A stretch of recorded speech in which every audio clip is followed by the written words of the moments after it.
students, I just want to do a quick review of that create a retro text effect assignment that you have to do. So when you click on the link on the tutorial, it opens up this window.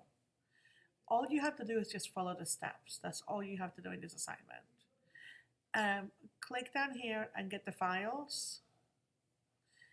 And then after you get the file, just literally follow the steps. There's literally 2 steps. That's all you have to do. You have to make your your type treatment look like this. Now, the font is not included in the tutorial, and I don't have it either. However, I went ahead and included 2 fonts, the Chainsaw Geometric and the Crackman. So you can use either one of these fonts to make your tutorial look like this.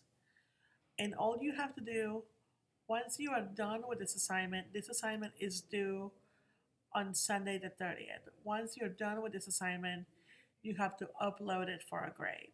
That's all you have to do. First assignment is very easy, very self-explanatory. So let me know if you have any questions, and I will be happy to answer them for you. So anyway, I'll have a great day. Bye.